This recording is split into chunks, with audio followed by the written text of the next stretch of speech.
K2, né? Essa direção aqui é kx ao quadrado mais K2 ao quadrado, raiz quadrada. Certo? E não mais o K2 complexo ao quadrado, não é isso. Tá? É a parte real só do caseiro, né? Então, esse ângulo aqui, tá certo? θ2, o seno dele é quem, né? Seno de θ2 é o kx sobre kx ao quadrado mais K2 ao quadrado. Lembre-se que eu determinei a expressão para K2, né? Kx é quem, né? K0, N1, seno θ1. Então, eu estou obtendo a lei de Snell para o meio absorvedor. Antes era N2 seno θ2 igual a N1 seno θ1, agora é mais complicado. Isso aqui depende do ângulo, tá certo? De forma complicada, né? Então, agora a dependência é algo desse tipo aqui. É N efetivo de θ1, certo? Pode ser colocado dessa forma. Seno θ1, né? Seno θ2. Passando isso aqui para cá, né? E normalizando, dividido por K0, vai dar N efetivo de θ1 seno θ2 igual a N1 seno θ1. E o Kx é K0 vezes N1 seno θ1. Dividindo por K0, eu tenho um N efetivo que aparece aqui. E N efetivo é uma expressão meio complicada, certo? Não é tão simples assim, né? É calcular, usar a expressão por K2 e jogar. Então, a condição de a lei de Snell é bem diferente daquela original. Ela depende de uma forma aí mais não linear, né, de θ1. Antes, isso aqui não dependia de θ1, por causa da absorção. O ângulo de refração, tá certo? É determinado de uma equação aí não linear, tá certo? Dado θ1, calcula isso aqui tudinho, né, que depende disso, né, certo? E aí você tem a lei de Snell para o meio absorvedor, né?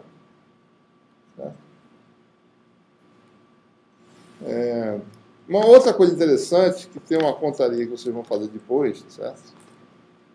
É a questão do ângulo de Brewster. Né? Qual é a reflectância no ângulo de Brewster se você tem um meio absorvedor? Né? Você pode calcular que tem uma formulação, certo? Que permite mostrar, né? Em algumas aproximações, eu não vou fazer essas contas, deixar para vocês se divertirem depois, certo? Mas que essa equação mostra o seguinte, só para vocês olharem as características principais do resultado. Né? No regime de pequenas absorções, certo?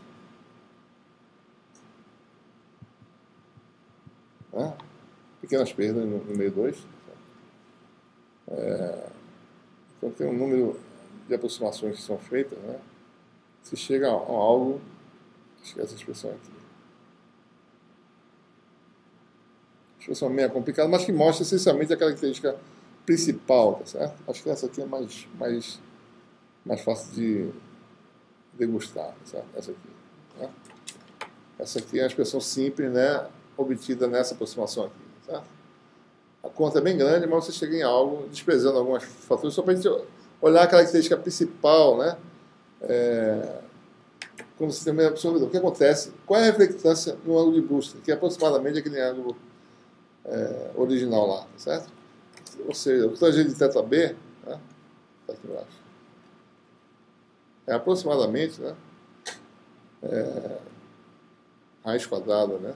De epsilon, que é a parte real do epsilon meio absorvedor sobre N1. N2 sobre N1, né? Só que é tangente agora, tá? Então você obtém esse resultado. A reflectância no ângulo de Brewster é aproximadamente, na aproximação que isso aqui é pequeno, certo?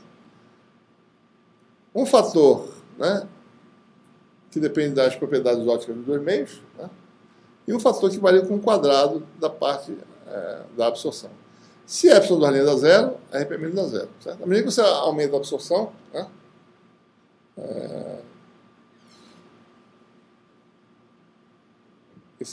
a reflectância mínima aumenta com o quadrado da parte imaginária do epsilon, no meio 2. Tá? Essencialmente, né, quadrado de capa, né, porque epsilon das linhas, né, é 2n capa. Né? Se capa está fixado, você vai variando a absorção, isso é o quadrado de capa. Esse quadrado é aquele quadrado que a gente falou logo no começo da aula. Né? Ele mostrou que era o aumento, né, das coisas com quadrado de capa. Certo? Então, se você for olhar para o gráfico, né, você tem esses comportamentos aí. Aí no caso de Isso aqui são reflectâncias, né? Para meios. Isso aqui a absorção começa. Isso aqui já é cálculo exato mesmo, né? Eu fiz a aproximação só para mostrar a característica que a reflectância no ângulo de Brewster aumenta, certo? Aqui eu exagerei porque esse aumento demora um pouco, né? Se você for pequenas absorções, é imperceptível o efeito, certo? Você vai aumentando a absorção, né? Daí você vai ter um aumento aqui, né? Do ângulo de Brewster, né? Isso aqui é obtido para polarização, certo? No plano de incidência, né? Se você fosse olhar para a outra polarização, você não tem ângulo de Brewster, tá certo? Você vai ter um comportamento diferente. Só para olhar direito essas curvas, né? Um pouco mais detalhado na região do ângulo de Brewster. Isso aqui está aumentando, tá certo? Ponto 3, né? Porque ele não via direito lá, né? Está um pequeno aumento aqui. Isso aqui é a reflectância, né? 1/100 aqui, tá certo? Então, esse é o aumento da reflectância no ângulo de Brewster. Observe que tem um pequeno deslocamento da posição, certo? Né? Do ângulo de Brewster, né? Porque aquele cálculo é aproximado. θB não é exatamente a expressão original, tem a influência do meio absorvedor.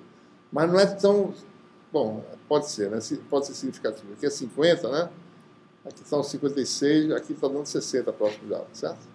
Então tem uma mudança razoável da posição. Observe que essas coisas podem ser usadas para medir propriedade de material, né?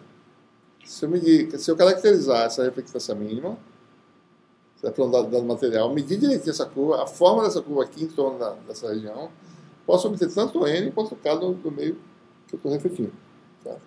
Então, só usar essa formulação que a gente pode determinar, né? Certo? Só mais uma coisa interessante de se mostrar no caso em que você tem polarização S, né? Polarização perpendicular ao plano de incidência, você não tem ângulo de Brewster, né? Então, aumentando aqui. Isso é um caso que não tem reflexão interna total, certo? Tem essa situação aí. Tá? Muito bem, a gente para por aqui, certo? A gente vai falar mais ainda sobre potência na próxima aula, né? E reflectância em múltiplas camadas, né? Certo? Fica por aqui, semana que vem não, na outra. Semana que vem a gente dá uma parada aqui, tá? Estou aqui, mas estou inacessível.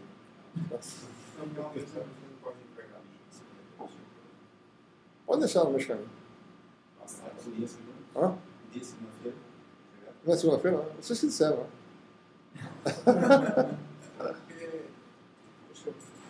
Vocês que falaram, vamos entregar segunda-feira. Teria aula na segunda? Não vai ter aula. Pode ser na semana que vem. Pode.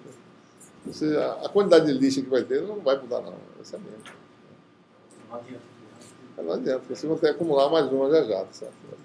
É porque eu não tive tempo de preparar ainda. Isso aí. Certo?